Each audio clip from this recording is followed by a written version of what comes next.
did all this start?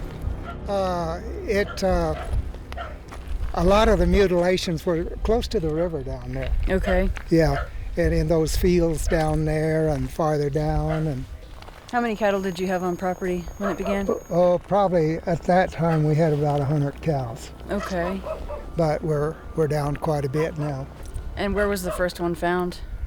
It was right just east of where I came out of that house there, just in that patch right there. And that was the very first one that I noticed. I really looked at it good because it was right close to the house. And that's when it had, the eyes were missing, laser cuts on the body. And How long was it until the second one was found? I've been having them pretty near every year. Every year? Yeah. How long you guys been out here?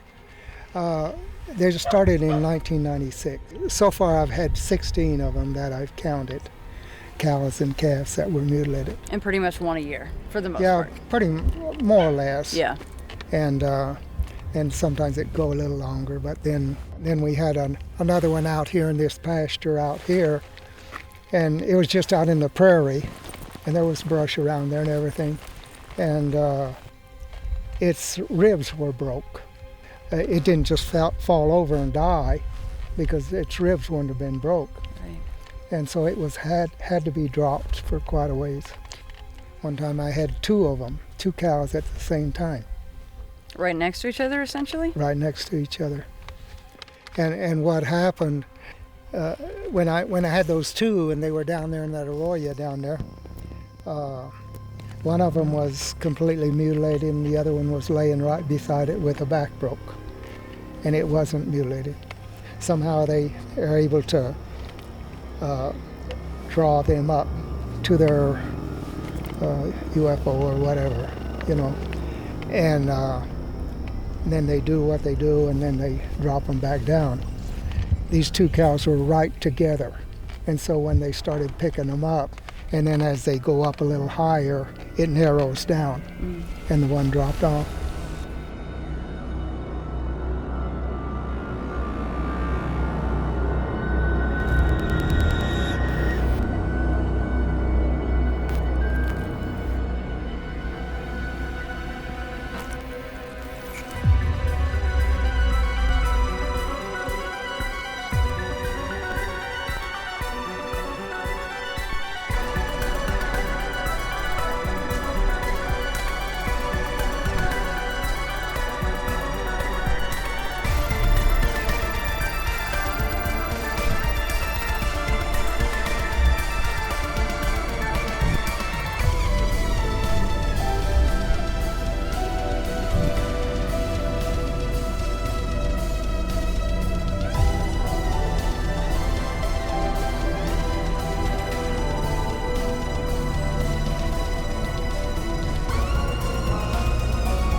Colorado. Visions of the Old West come to mind. Ghost towns and pasture land alongside rugged mountains and endless skies. Oh yeah, and mines. Lots of those in this state. I'm Shannon LeGro, and my search for stories has brought me to the Centennial State. I've been curious about the cattle mutilation phenomenon and its connection to the UFO mystery for a long time, and along with the Small Town Monsters crew and documentarian Seth Breedlove, I've already begun to uncover stories that connect strange lights in the sky to mutilated animals on the ground. Which is what brings me here, to this valley in the heart of Colorado, which also happens to be positioned neatly as the heart of the animal mutilation subject, the place where it all began, the San Luis Valley. So we just got here. Yeah. Like, honestly, I'm astounded at the varying topography of Colorado. I've briefly at one point driven through part of it, and it was very mountainous. I wasn't expecting all the open valleys and almost a high desert feel, similar to Nevada. So it reminds me a lot of Utah, which happens to house Skinwalker Ranch. Right. And a lot of the ranches here also have a lot of the same activity, including cattle mutilations and horse mutilations. I guess what surprised me about the area is I've always been aware of the rich history of like UFO sightings and cattle mutilations. I didn't realize there's such a wide range of activity in the area and reported activity. And it really reminds me of places we've looked into, like the Chestnut Ridge or Skinwalker Ranch, like you mentioned. I'm excited to see if we can make some connections between all these various phenomena and come up with something that correlates the high strangeness in the state. When you were mentioning on some of the readings that we were doing before we got here of people that think some of the mountains are actually hollowed out by the government for whatever reason. At one time, mining was what Colorado was known for. I think I looked online and did some research before we came, and you're talking like 18,000 mines around the state at one time. So that's an interesting correlation to what we looked into in West Virginia. And there is this activity too that seems to emanate from the earth itself. I'm curious to see how many of the people that we're going to interview think it's military related or truly off planet. Bizarre like activity. like some kind of a true ET experience or things coming from another dimension or universe, planet, whatever.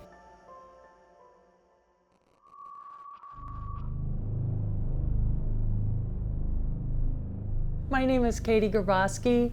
I am the State Director for Colorado MUFON, and I'm also the Administrator for MUFON's Mars Project. USA-wide, how many UFO reports are there on file, do you know? Well, Colorado averages about 12 a month, so 250 a year-ish. So, populated states obviously have more reports than less populated states, like, for example, Wyoming compared to California, big difference. So, 10,000 reports. I mean, it just varies year to year. Well, Richard, thanks for being here. First of all, how long have you been in Colorado, and how long have you been looking into specifically the UFO? Well, I've been in Colorado for 22 years, paranormal investigator for 25, 26, and investigating the UFO phenomenon since my publishers asked me to write a book on it 5 years ago. Colorado is a state that is defined by its valleys, its mountains, its prairies, and there are many instances of craft that have been seen, or at least reported, emerging from mountains, whether they're in some cave system, we don't know, some subterranean hiding place, also rising from bodies of water such as lakes. Colorado also has a rich history of mining, and indeed we have the School of Mines here, which is very prestigious and is known for its geology, digging into the earth. So you personally, when you get a report into MUFON, into your office, how often do you actually physically are able to go out and go to the location where the sighting happened from? Interestingly enough, that happens less than you might believe it happens. A lot of the work MUFON does and our investigators do are on the computer. But if a case is good enough and it's actively happening, because most times you'll just see lights in the sky. And by the time you get out there, the phenomenon's gone. Now, we will go on location if it's a repeated event, or if they have evidence on the ground, or if it was a more close encounter, we'll go out there and try and do testing and interviews face-to-face. So the crafts that appear, they vary throughout. A lot of this is strange lights in the sky, the classic, unidentified flying light. And of course, we live in the age of the drone, but then there are these lights that plainly are not drones, that behave in ways which you could not control a drone so sensitively, that don't seem to obey the laws of physics as we understand them, that will stop dead and gain altitude extremely quickly, or decelerate and then change course far more quickly than a piloted object could. Over 80% of my cases are what we call IFOs, or identified flying objects, but then we have that 15 to 20% that we have no idea what they are, and those go in as unknowns. So they can be unknown UAPs, unknown other. Generally speaking, here in Colorado, it's lights rather than craft as such. And of course, we've had a few cases in which genuine man-made objects were mistaken for UFOs. Do you get cattle mutilation reports at MUFON? No, I wish we got more than we did.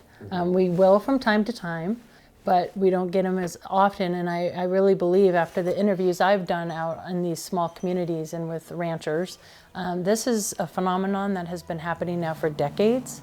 And a lot of these ranchers, they don't want the publicity, the stigma, and more importantly, I think they know that nothing will come of it. Like, we have been trying to get to the bottom of what's been happening, not only with cattle, but horse, sheep, other animals. There's even been dogs. Right now, when we look at the global understanding, the public perception of UFOs, it's become a part of the whole zeitgeist, hasn't it? This idea that cows, horses, sheep, cattle are kind of either taken up, moved, mutilated by some unseen force. One of the stranger things by far, and this is a phenomenon that happened throughout the 60s, 70s, 80s, 90s, was very common amongst ranchers throughout the Midwest, and still happens to this day with no credible explanation.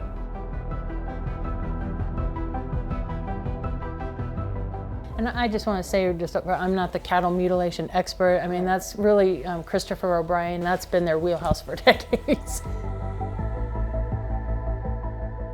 My name's Christopher O'Brien. I've been involved researching and investigating cattle mutilation phenomenon for almost 30 years. So, are there historical texts that we can look at? Yeah. I found the first outbreak that's documented, but I found in 1605, right after James I got in as king. And in the court records, there's a very interesting quote in there, and it's, lately you hear about strange deaths, 101 case, less in others. Strange sheep are found, missing parts, the tallow and wool left behind. So the first indication that we have of waves of mutilation is the earliest that I can find is 1605 in England. This became such a widespread thing. You have researchers like Linda Moulton Howe, whose project A Strange Harvest, I believe it was, looked at this in depth. But this is something that's now been with us for decades. Ranchers still experience this to this day, usually in isolated places that are in the middle of nowhere. So it's not something you're going to see in downtown Denver, but if you live way out in the middle of the boonies, it's certainly a concern, and it certainly happens.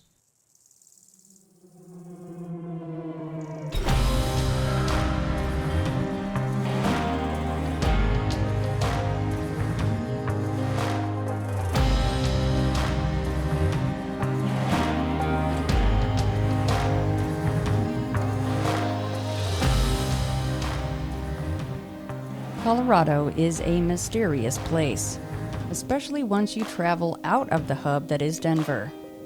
There exists a stark division between the cities and the wilderness here, yet both boast their own unique history of unexplained occurrences.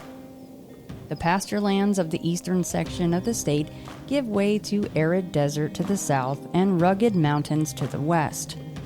No single place looks the same as any other. Here, in the backwoods, grassy prairies, and rugged wilds, encounters with lights in the sky are commonplace. Craft are seen as frequently as the planes that fly into and out of Denver International Airport, and nearly everyone has their own story about a brush with the bizarre. Colorado is home to numerous military bases, and this fact has helped propel the strange sightings.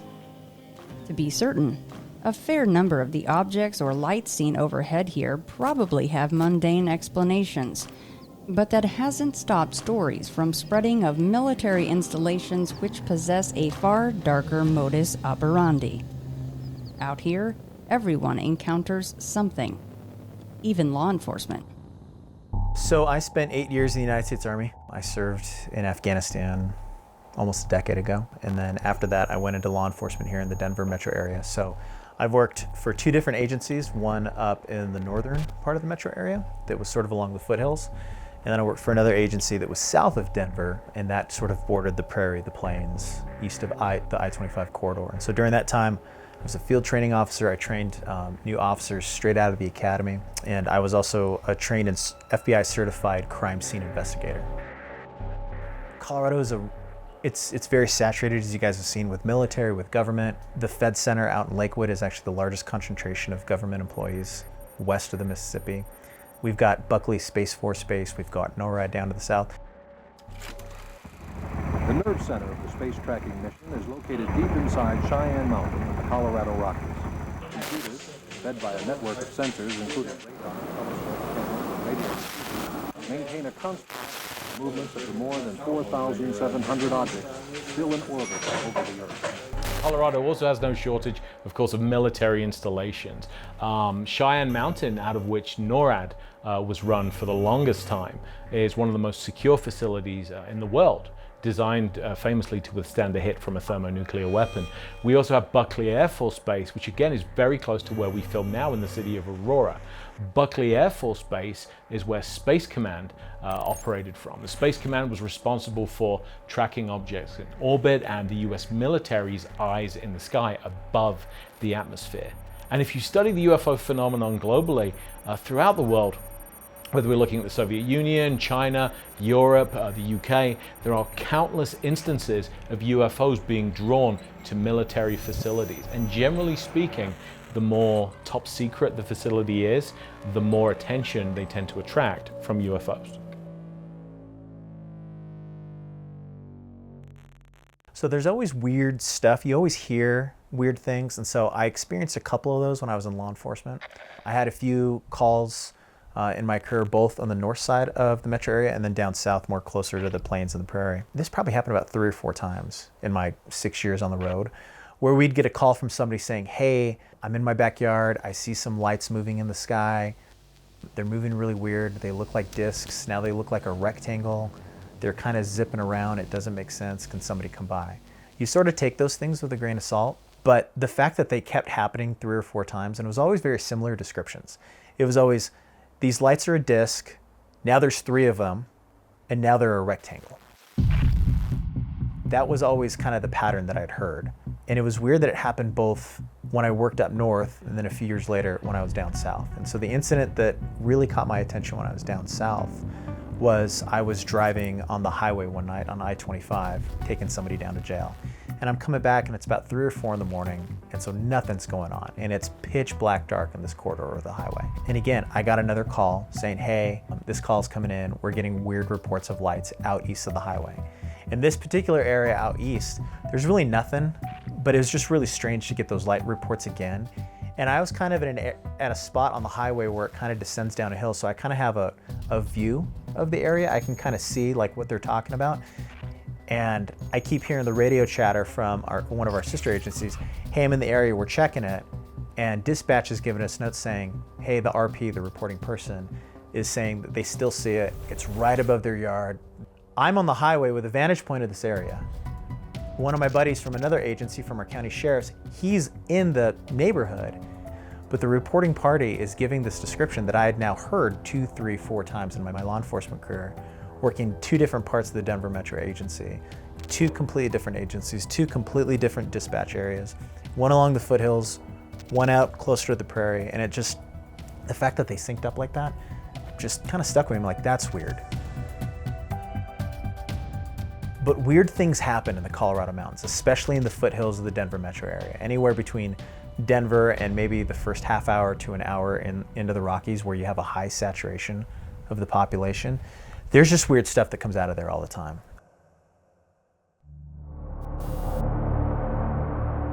Encounters with the unusual in this state run the gamut.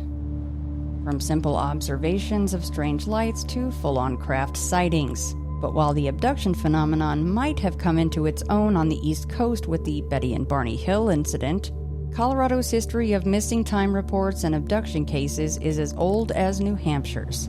This is where the UFO game takes a nasty turn. abductions and cattle mutilations throw a wrench into the works for those of us who want to see the subject return to its once hopeful roots.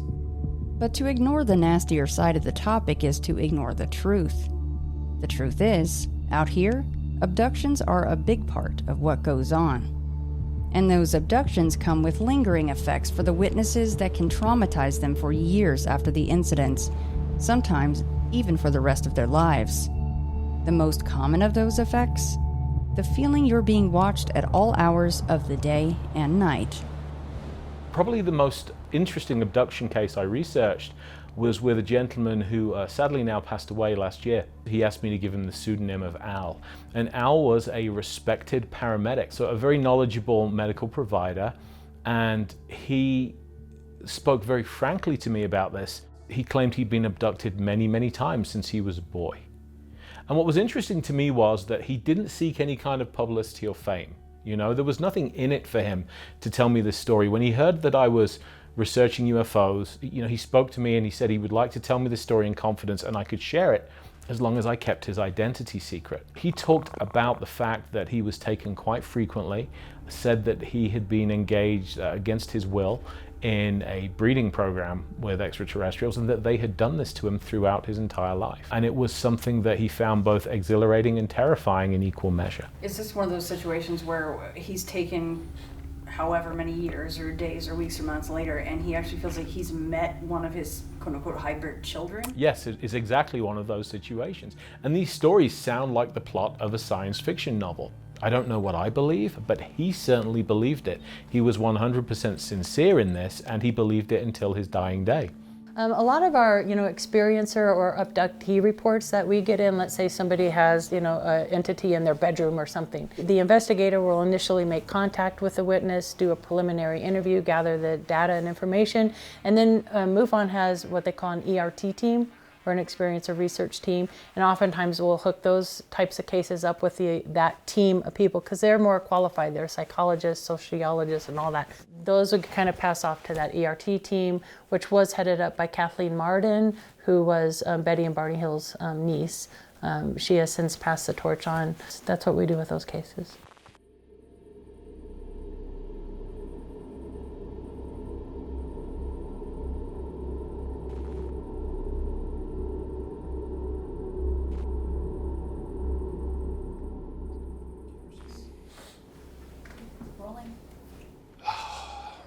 But you said you've never told the story.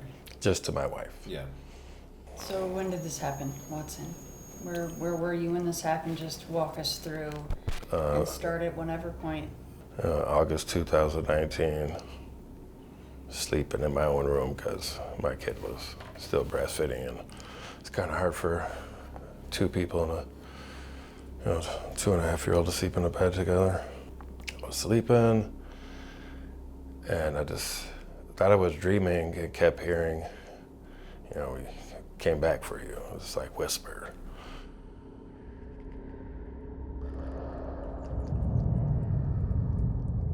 Soft voice, came back for you. And, kind of woke up, went back to sleep, and I just remember hearing it again, and just that, you start to wake up, and it was just like really bright, like police spotlight.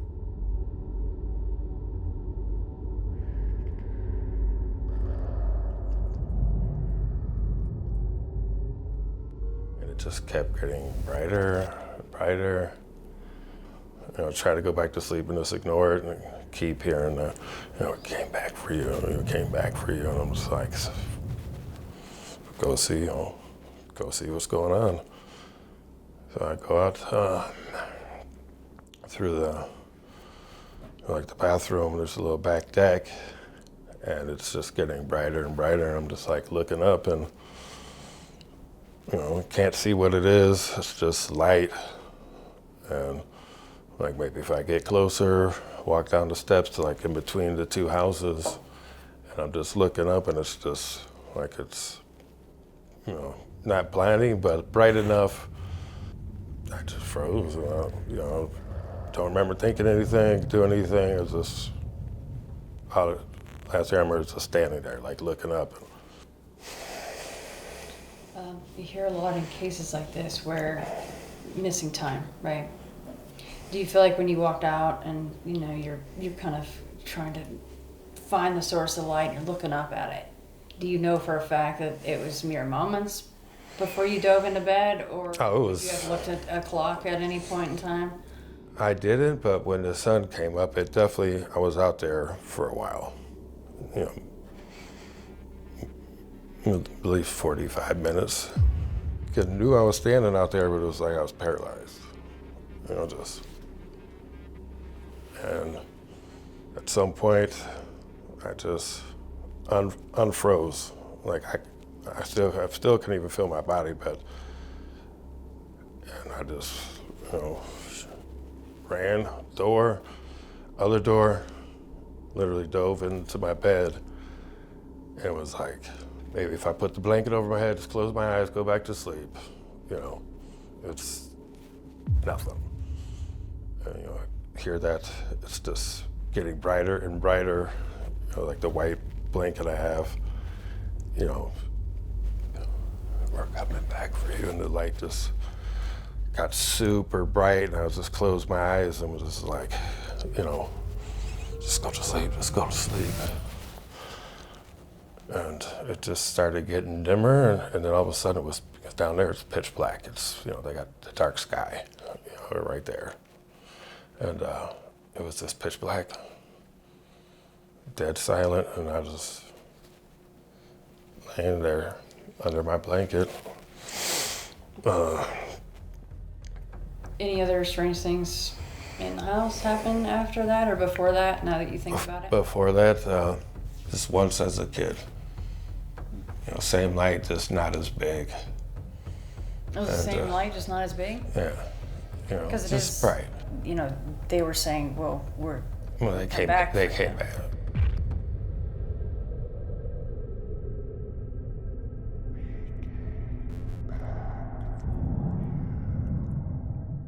I think what stands out for me just in general when it comes to that topic are the ones that whatever the phenomenon is, whatever these experiences are, seem to follow some sort of pattern of like when initial contact is made, typically early on in childhood, and then it seems like in the teen years, the experiences get more intense where maybe there is an abduction or beings in the room or whatever, and it seems to be during those puberty, teenage years.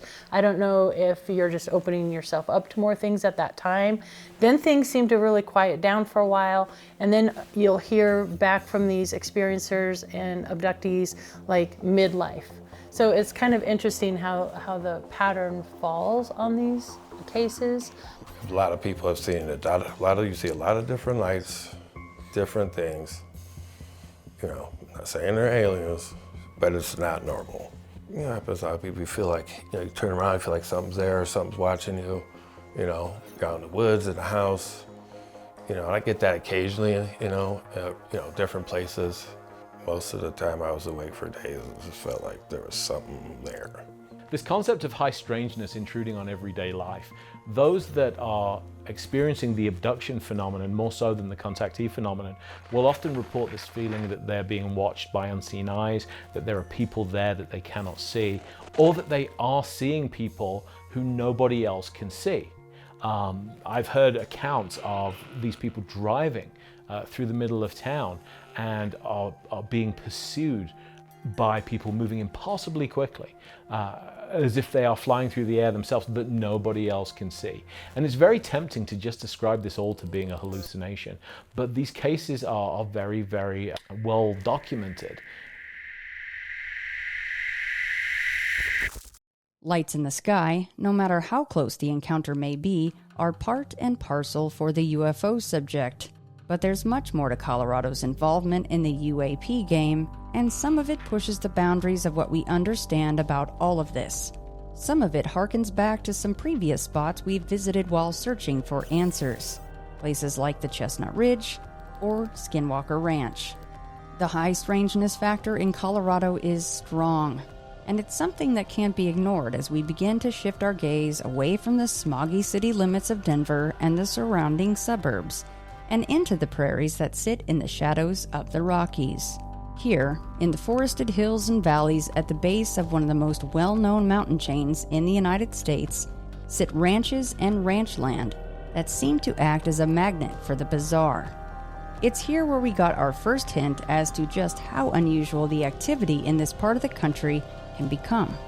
Katie herself became interested in unusual phenomena due to having her own brushes with the bizarre at a ranch owned by her family known for having high strangeness activity.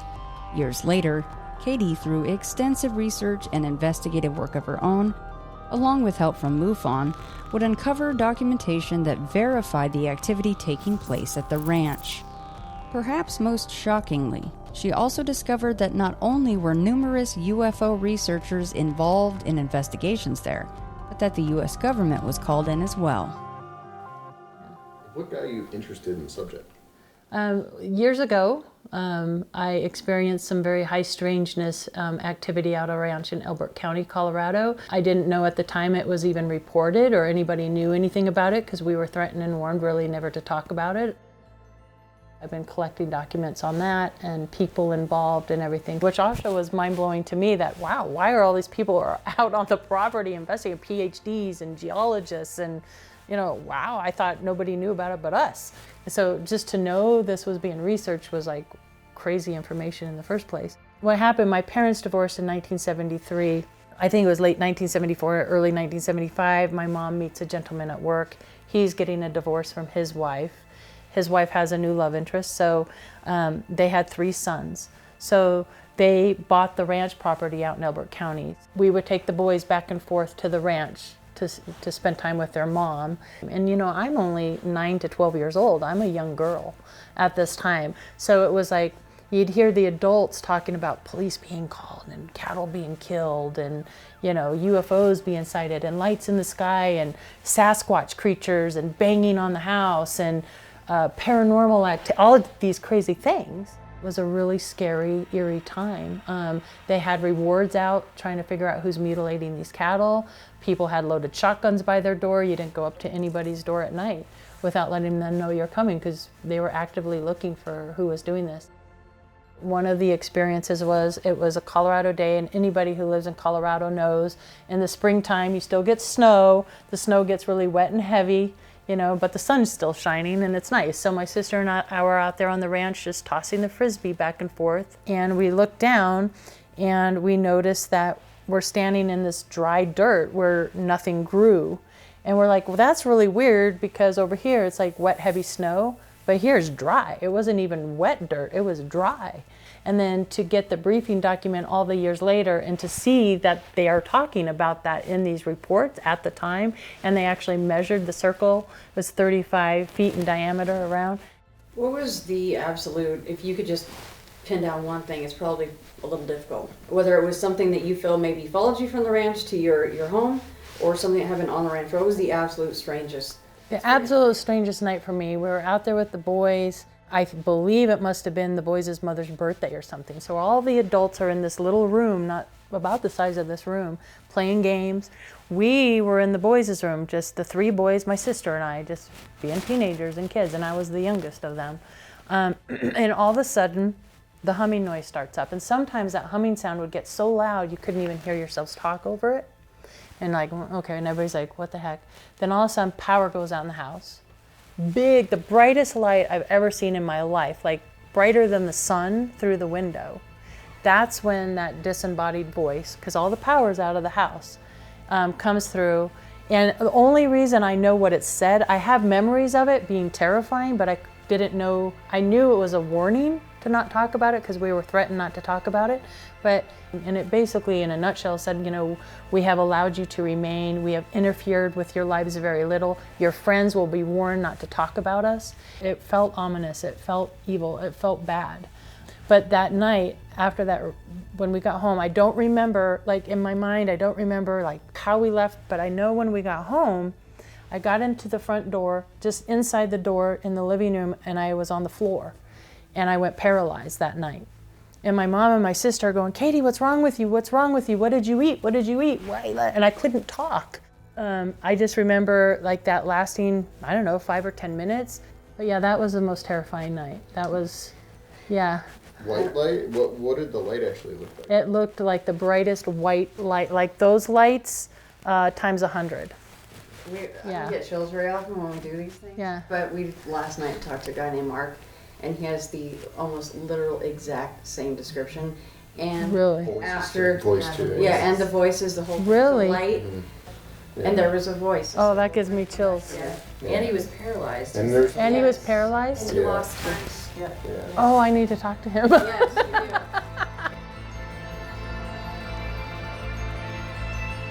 Another time, I was with the younger boys in the back of the pickup truck with their dog. There's ponderosa pines behind the ranch house, and we were just driving around the back of the ranch property. We stopped at this little outbuilding. We get out of the truck. I don't know what the adults were doing, but I just remember this humming noise starting up, this low humming noise. And all of a sudden, I hear the box, the box, the box.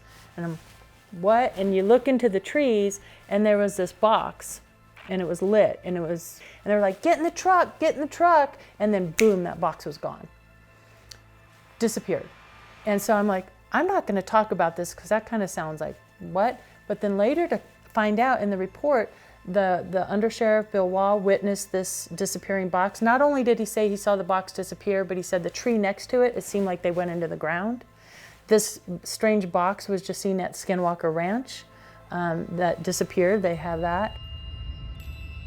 There has to be commonalities between these high strangeness locations. What is the commonalities? Because they're all highly magnetic. I mean, that I know off the geological maps.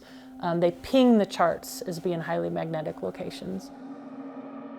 The ranch where Katie experienced years of bizarre activity might just be a microcosm for the entirety of one of the weirdest places in the state of Colorado. The San Luis Valley of southern Colorado is a stark contrast. The valley is ringed by the San Juan Mountains and runs nearly 122 miles down into the state of New Mexico. And it's here where some of the weirdest activity in the United States occurs. We're not just talking about strange lights in the sky or even actual craft seen in fleeting glimpses. No, we're talking about the kind of activity that really stretches the boundaries of what we term as high strangeness.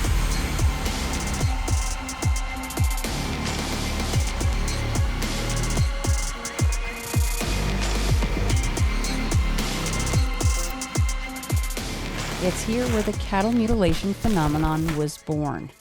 It's one of the most amazing places in North America. It's the world's largest alpine valley.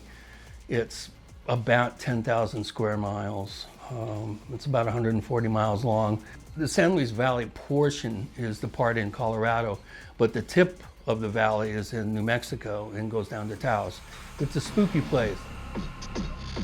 The variety and intensity of unusual phenomena there in the reports is unrivaled anywhere in the country. Everything from big, huge, giant thunderbirds, Bigfoot, elementals, and there's a lot of occult practices going on too in the area. Lots of curanderos, healers, lots of brujos and brujas. Quite a number of times I would get calls, people reporting weird, balls of light that would fly across the desert, and they'd report them as witches. Anybody else would say, oh, it was a UFO, but no, they believe that when witches are in a hurry, they can turn into balls of light and shoot off. If a UFO hovers, they call all their relatives so that they can triangulate where it's hovering because there's treasure underneath. It's a pretty interesting place with its own unique set of sort of folklore and legends.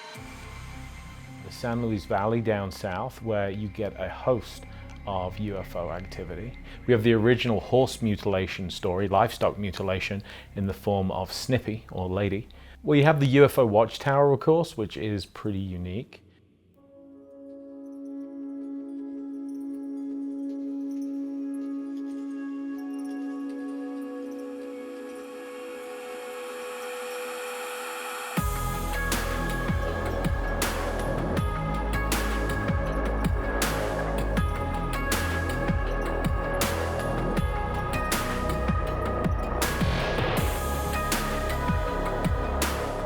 I just giggle and say we need a UFO watchtower, you know, because of the stories.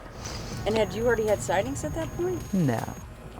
I believed there was something else up there. I watched X-Files a lot. I struggled with the livestock for 4.5 years because they don't eat sand real well. And I had to sell the herd. I couldn't feed them anymore. And I was working up at the gas station in Hooper, and one of the farmers was in one day, and he said, you know, you need to put up that UFO watchtower you giggled about. You'd have fun. It was going to be a little old mom and pop business, pull the tourist traffic off the highway. I mean, that's what I had in my head. And from the time that we opened, we started having sightings here. When I first moved here, I don't know why, I just felt this need to research this place and just read as much as I could about this place. And I didn't know why I felt that way, I just felt that way. Which now I kind of look back at it as, you know, I was preparing for working here. Now, do you have personal sightings? So once I did start hanging out here, and when you're sitting here looking at the sky pretty much all day long, you're gonna see things. And I use the term sighting as like an umbrella. It's not an accurate term. I think Judy has it right with UFO experience. I think that kind of touches on it more because I've seen things, I've felt things, I've heard things. Sometimes things have nothing to do with the sky. I witnessed, along with people that were here in the middle of the afternoon watching it too, black helicopters disappearing into the side of the mountains.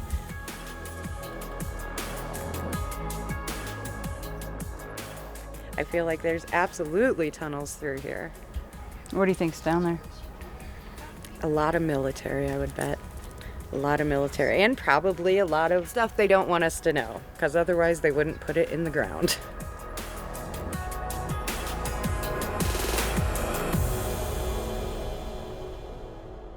We've had 282 sightings, documented ones from just here, and they're in the book in the shop.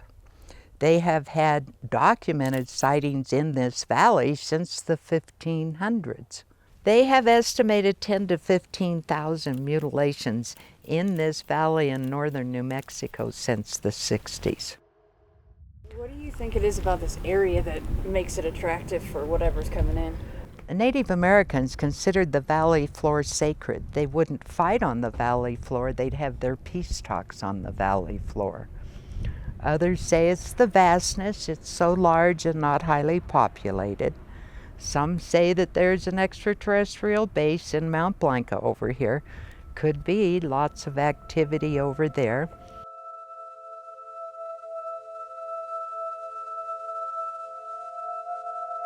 Would you mind starting from the beginning?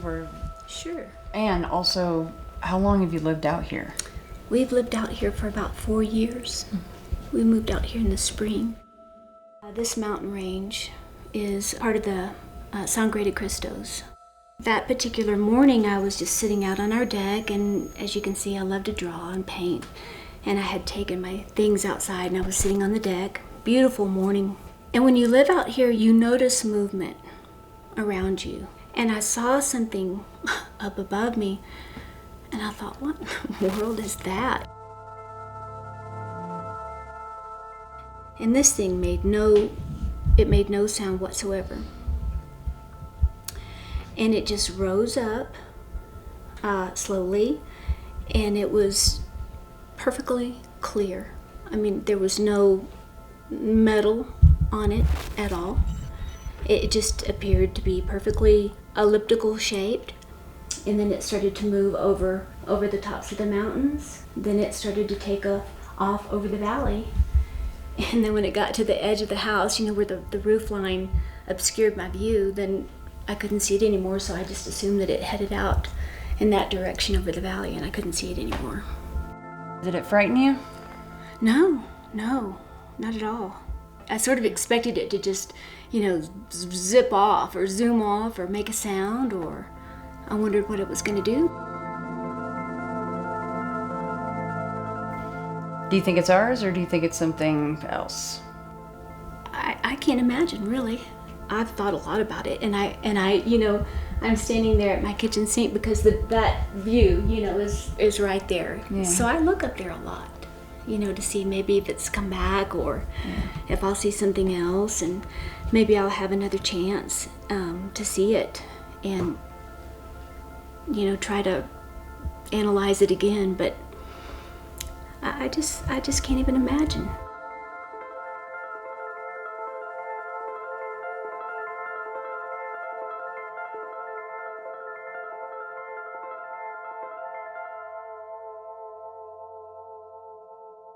Cattle mutilations have been part of the public consciousness and tied so tightly to the UFO phenomenon for so long that most don't actually know about the history of the topic.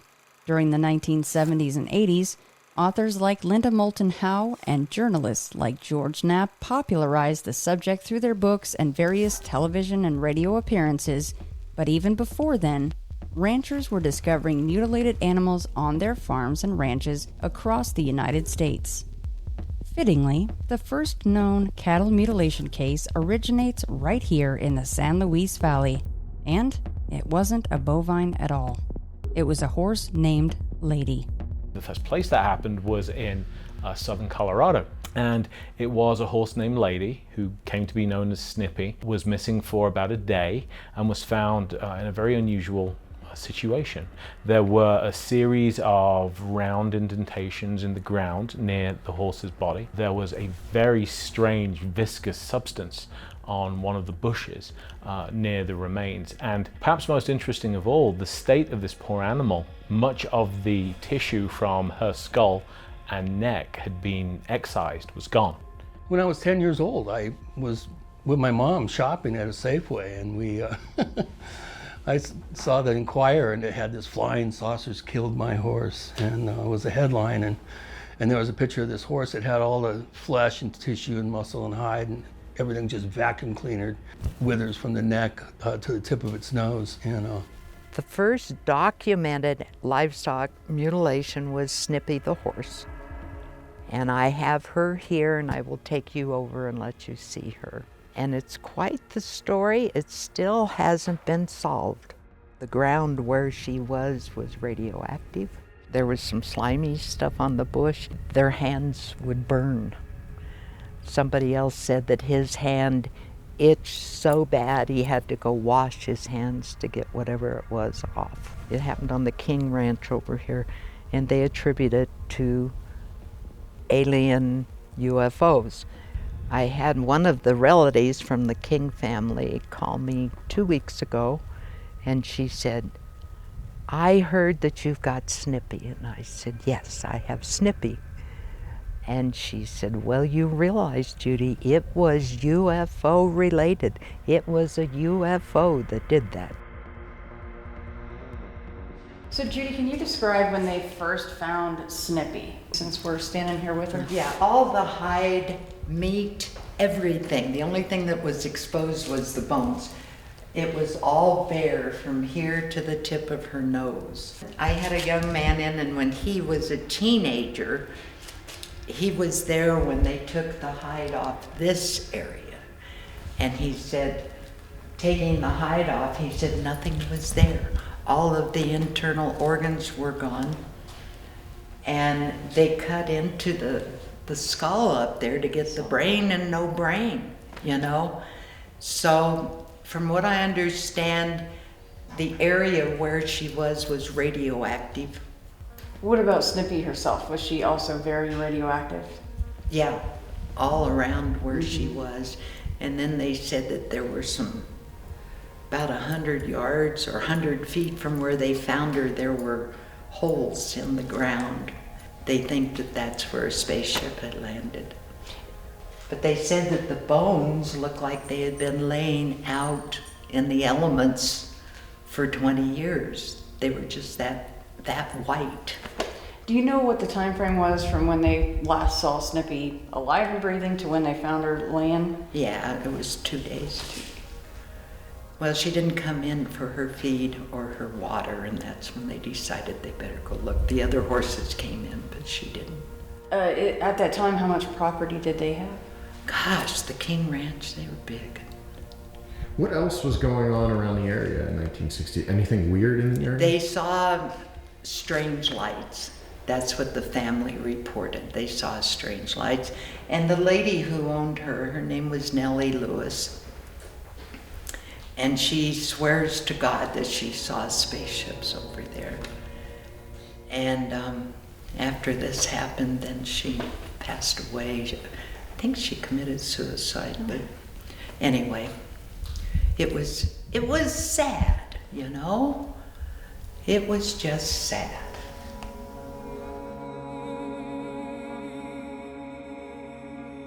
The things that are taken are the pituitary gland, thyroid gland, the tongue, and part of the brain.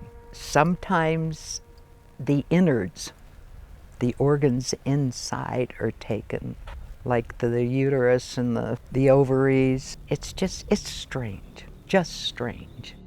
Cattle are the closest match genetically to humans. If you're an AB positive blood type, you can actually receive a transfusion of cattle hemoglobin and it won't kill you. Another interesting fact too, when you think about it, is the parts that are taken, generally the reproductive organs, the tongue, these are areas in the human body that tend to develop cancer. There seems to be a correlation there. And skeptics say, well, you know, insects get into the body of a dead animal, get into the carcass, they will eat it away. They'll eat the brains and the soft organs, tissues, things of that nature. But generally that doesn't happen in such a short space of time. That usually takes a while. That's the first thing I look for, is cut hair follicles, because scavengers, birds, insects, the flesh just tears between the hair follicles. You know, over the years I've come to find out that a lot of these popular notions about mutilations, like they're always drained of blood, animals will never go near them. It's not necessarily so. I did not have very many cases that were drained of blood. I've had a couple cases though where we cut into it and the meat was pale, the meat wasn't red, and it appeared to have been drained down to the capillary level. When I investigated the ranch in Elbert County, you can't investigate that location and the things that happened to me when I was a young girl, and my sister as well, and everybody on the property, without looking at the cattle mutilations, because it was almost occurring daily out there. I went out and interviewed another witness who, if you visit the Elbert County Museum, her family kind of pioneered the location. So they have, you know, a long time in this small town. And I went to Wyoming. She lives in Wyoming now, and interviewed her, and she had a really fascinating encounter right out of high school. And her husband was out on horseback checking the cows for calves. He came across a calf and the calf was dead. The calf had 4 cuts in a perfect square. So incision, incision, incision, incision. The top of the fur was removed, but the skin was still there, but the calf was dead. And so he gets on the horse, he goes back and gets my witness. They come back, and maybe took 20 to 30 minutes to get back in the truck. By the time they got back, the calf was mutilated. Perfectly clean incisions, organs removed, blood drained, which coyotes will jump up on the back and just kind of tear at it. This was clean cut incision, no tracks, no sounds, I mean, they're out in the middle of nowhere, miles from a road. Nobody just came up and did this, like pulled off the side of the road and did this. I mean, so, and the interesting thing about it to me, because this is a memory I had from when I was young, is they had a sense of being watched. They felt it was really eerie, they felt it was evil. And again, no helicopter sounds, no car marks or truck marks, only the horse, you know, and so really fascinating case. Some of these cases can be written off, of course, as when the carcass bloats, it fills with gas, the skin will tear along very neat, clean lines. But when you see a true mutilation, what you're looking at is almost a surgical excision of parts of the carcass, as if it's done with a scalpel, an extremely sharp scalpel, or something even finer than that. This one case I had, probably the spookiest one. The animal had been found in a pristine, fresh 5-inch snow. Not one drop of blood. Its right front leg was gone. And when the rancher found the animal, the heart and the liver had been expertly taken out and then laid side by side in the body cavity. The spine was gone from the base of the skull to the hips, and had been taken out in an upwards fashion, which was impossible because the skin was there. There was no brain in the brain case, which was hadn't been broken into. It had a subtle smell of some sort of disinfectant. The thing wouldn't rot. I went back 4 days later, and the thing was in the exact same condition that I had seen it in 4 days before. That particular case was one of the only cases that was signed off on by Dr. John King, who was the head of the New York State Veterinary College at Cornell.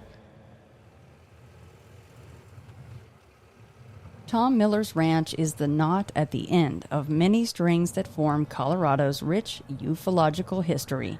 A second-generation rancher, Tom had been noticing strange cattle deaths on his ranch for over 2 decades before he finally started viewing them in a different light. Field-dressed and surgically removed organs, along with eyes and ears, is what caught his attention. Since 1999, he's lost even more cattle, and the activity on his land has become more and more disturbing and bizarre. The land where Tom's ranch sits has an interesting past that might help to shine a light on just what is going on here. At one time, these lands were inhabited by the Ute Indians, who have their own beliefs and traditions regarding skinwalkers and strange lights. The Purgatory River cuts through their property, and at one time, the Purgatory was referred to as the River of Lost Souls, due to a regiment of Spanish soldiers who went missing after setting off to follow the river south. Trinidad, the closest town to the ranch, has its own sordid past, comprised of death and debauchery. You know, the usual Old West stuff. But today, it's the mutilations that bring us here, to the banks of the Purgatory River, in the heart of former native lands, where a door we might not want open has been kicked right off its hinges. So 16 cows or calves. To you, what is the strangest thing that you've seen out here or aspect of the whole thing? The calves are some of the way the calves have been left are pretty hideous. I think that little calf that they gutted clear down to the spinal cord was one of the worst. All the organs missing? Everything was missing except the spinal cord. And it was fine a few hours before. And then the second one would have been the back strap off of the cow on the last one. Usually they leave that, but this was a perfect horseshoe-shaped piece from the neck down to the hips. That was pretty bad. A lot of times in the cattle mutilations, you read about blood being just magically drained and gone and no trace of it anywhere. Is that the same with some of these? I don't know if it's magically drained, but a cow has, 7.5 gallons of blood, and there's never a drop anywhere. It's gone. There are no blood leakages around the calf or cow. Whatever is used, it's probably intubated and taken out in that manner because there's nothing around. There's nothing left. In fact, the animals won't even go near it for a while. They will stay away from the carcass completely. And then over a period of time, it just deteriorates on its own. We had one cow, that was pretty strange too. We had one that was near the house, and Tom took it across the road. We went out the next morning to look at it, and it had turned into a pile of ash overnight. Yeah, well, that was a calf, but it was still, there was nothing, it was just ashes there. And we never could figure out what happened there. That was the only time that happened? Mm-hmm. Yeah, so they're different, whatever is, or whoever is, or whatever is, has its own agenda. Typically, they have the same trademark cuts. Probably everybody across the country on the 37th parallel has had. We just have had a few that have been really different. In the 1970s, reports of mysterious unmarked helicopters erupted around the United States. Many of these reports were in conjunction with either UFO reports or that of mutilated livestock. Theories abound as to what the purpose of the helicopters might be, as well as who might actually be piloting them. Here in Colorado, it's easy to speculate that their origin might simply be the U.S. military. After all, this is a state with a strong military presence. But the helicopters are so often seen in places of high strangeness that it's easy to wonder if they aren't tied directly to the UFOs themselves. Even the Miller Ranch has had their own brushes with mysterious aerial phenomena, both man-made and otherworldly. But I had lots of helicopters, lots of helicopter sightings, as many as 7 in one case. That was back in the 70s. The Kings still believe that it was UFOs. Was there a military presence after that happened? You know, anytime there is a cattle mutilation, there's always military activity. The ranchers describe seeing black helicopters, jets, everything flying around their ranch. Actually, when they see helicopters around their place, before or after a mutilation case, if they're ex-military, then they tend to report it because they think they're being victimized by the government. And so that would be one of the motivating factors to actually report a case. I had a postmaster helicopter maintenance guy in his house with his wife at night, and they were about ready to go to bed. And he heard it sounded like a tornado outside. The trees were whipping around, and so he went out and looked up, and there's huge helicopters there, but it didn't make a single noise except the noise of the prop and the trees swirling around. It was dark color. He couldn't tell if it was black or dark purple or dark blue. It was all dark, uniform dark. There was no markings. It was a military helicopter. He said it was a big one, like a Sea Stallion or one of the bigger choppers. I mean, he used to work on helicopters, and he knows the sound of their engines and that they have to make a sound, right? He said this thing was completely silent, and then it took off. Goes out the next morning, and 3 of his animals were mutilated.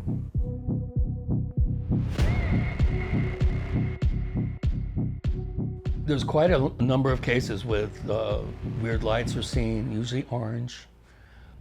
There are cases that all obviously indicate that the animal was taken somewhere and then dropped back.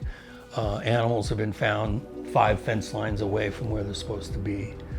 Animals have been found, quite a number have been found with broken legs, horns driven into the ground, snapped off, all the ribs on the one side broken, like the animal had been dropped from a height.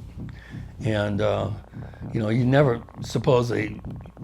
find footprints or tire tracks or anything, any sort of crime scene evidence. I had a case where it looked like a crop circle in the grass. It had swirled down. There was a mutilated cow right in the middle, and the hair on the tail had been taken out and then sprinkled around.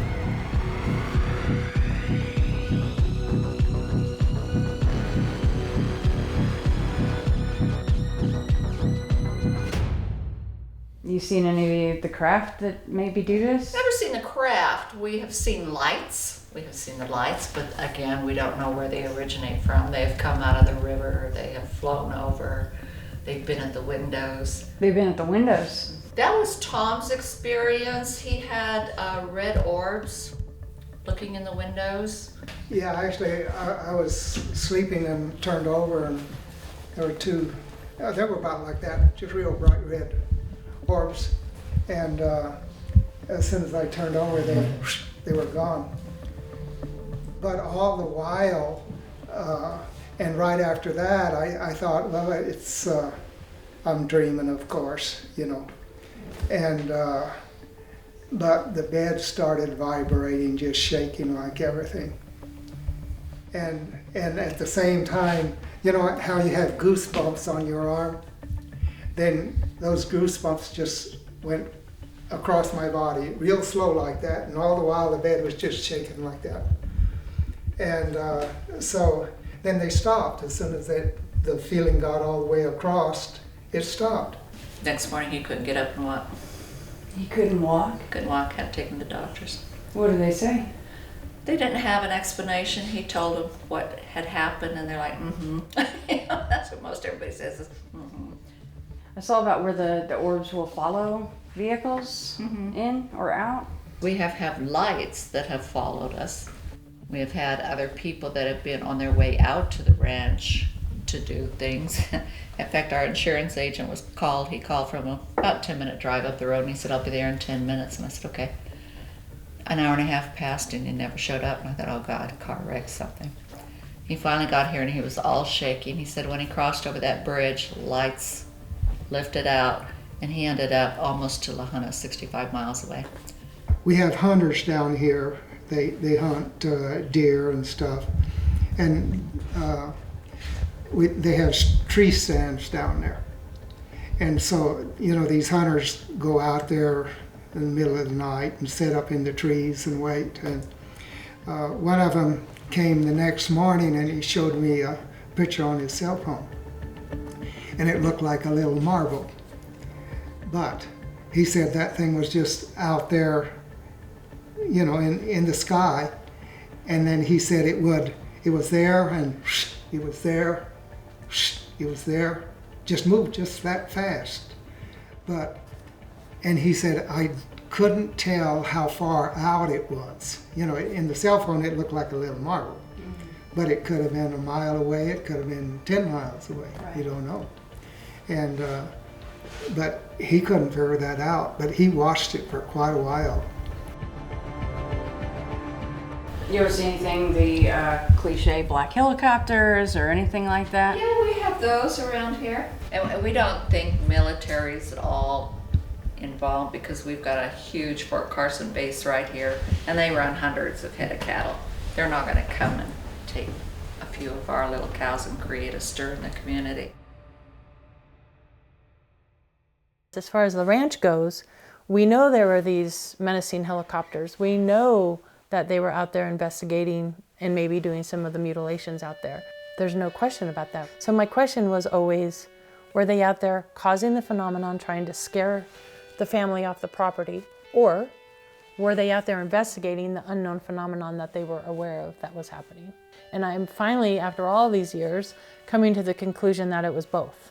I really think that they were made aware of that some strange things were happening, and then they were out there trying to investigate as well and maybe do some of their own research.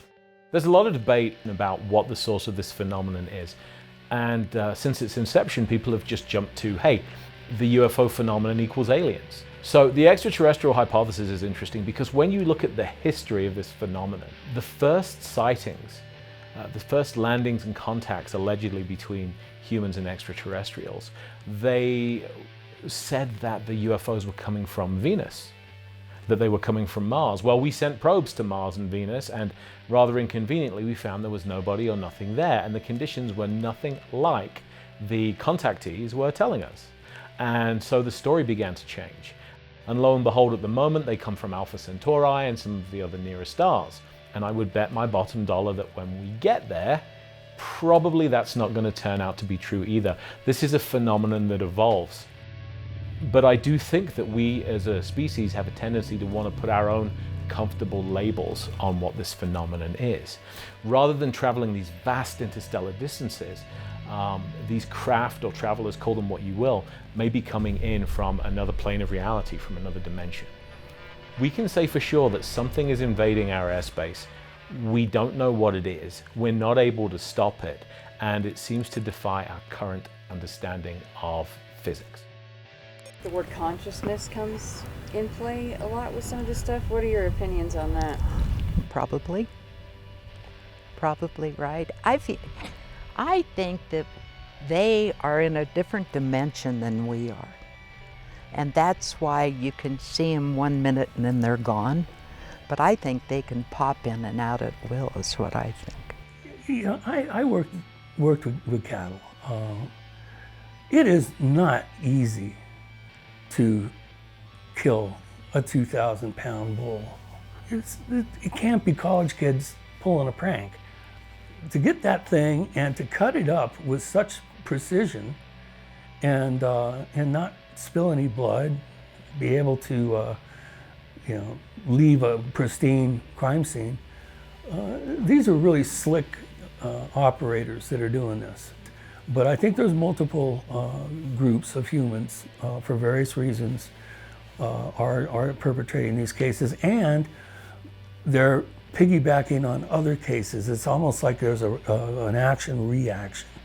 It seems like the government is involved on several levels, but one level is monitoring the other groups, and that's where the helicopters come in. There is, at the core of the phenomenon, about 2%, I'd say, maybe 3%, there is a high strange perpetrator that are doing the ones you just can't explain. But that's, what, 1 or 2 cases out of 100. You know, you'll have that really mind-numbing case that just, you know, even me, I'm as hard-boiled as I am about it. I've had a couple cases that, you know, kept me up at night. Just like any of the phenomenon, a lot of it you can, even with orbs and things like that, it's dust, it's bugs, you can explain away some of it, but you still are left with these really high strangest cases that just don't make any sense. So, you know, just enough to keep you going, okay, you know, what is this? You know, and especially when you're getting into these noises, the disappearing boxes, and this, it's almost as if that high magnetism it either allows us to be able to experience the phenomenon, or it's allowing some sort of open doorway or something where these things are coming in and out. I don't know.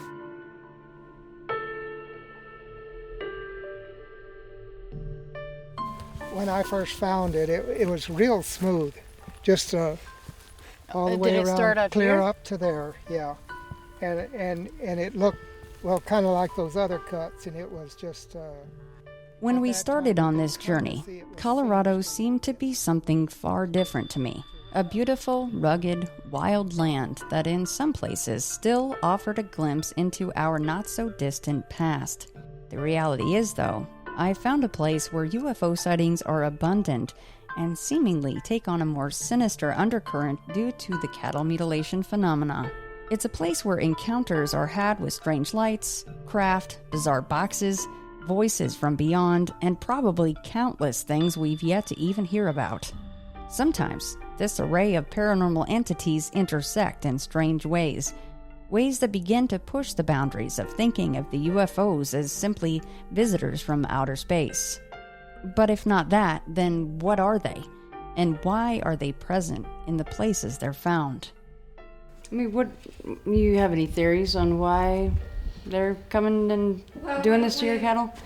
We've heard from other people, like some of the other investigators that have been out there. Apparently there is only one chromosomic difference, just like between pigs and humans and cows and humans. Some say, well, they're using that DNA to create a superior race, or to help a race or a planetary people survive if their planets have been destroyed, etc. I mean, there are all kinds of speculative reasons why. They do know, though, that the DNA is very closely related to human DNA. We've had every researcher around has been here. We've had the doctor that is the head of the veterinary school at Fort Collins, CU. He's been here, he's analyzed everything. So he would go up to each carcass as he came over, and there would be They would bring equipment radiation with him. They would bring Geiger counters. They would bring different kind of computers monitoring. Do they? I mean, what did they find in the soil? Anything they could The identify? soil was some kind of a meteoric. It was radioactive, number one, but then there were some minerals that generally come off of meteorites that was within the soil. Yeah, that's what he said. It was, when a meteorite falls, there's a certain amount of radiation from it, and these cows had the same type radiation or something like that. Yeah, I don't remember what he said was in the soil. That's been quite a while back. They tell us that the electromagnetic field across the world is like 0.09. So as they were going around checking for all kinds of weirdness in the ground, when they got close to the house, there was no reading whatsoever. And he said there are only 2 places in the world where they have found that. One is on this ranch, and one is on the Skinwalker Ranch over in Utah. So that was pretty weird. So besides an ET hypothesis or craft coming down, what other explanations have you guys even entertained with this stuff? I don't think there are anything else that we can entertain. If it's a predator tears and shreds. So there are none of those. These have been verified, cauterized laser cuts.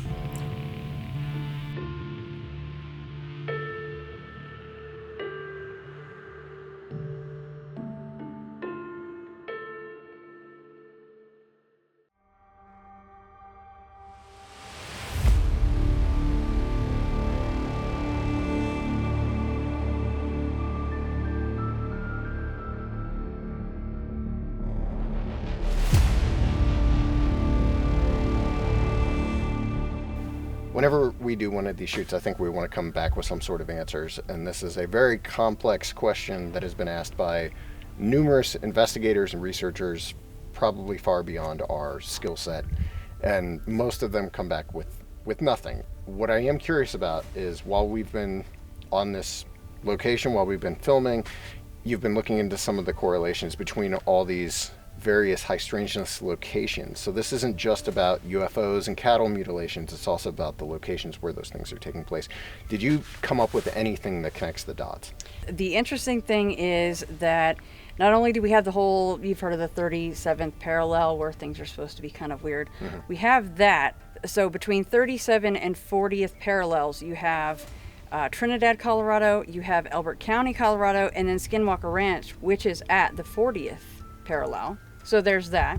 And then also I found out that the EMF readings for these locations are extremely high. They're all in the red.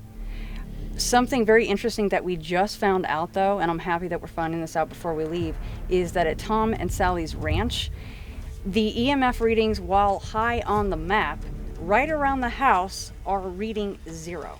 Flat 0, nothing. Do the EMF readings correlate to exactly what we're looking at here with the mutilations and the sightings? Don't know, but it's at least very interesting. What is the ultimate takeaway you have from the investigation? A lot more really needs to be done. I mean, even if you just take this one particular part of the state, you could investigate every single day and probably come up with 16 different theories as to why this is going on. And really, are we ever going to find the answers? Probably not. But even just this EMF aspect of it is at least something to start on.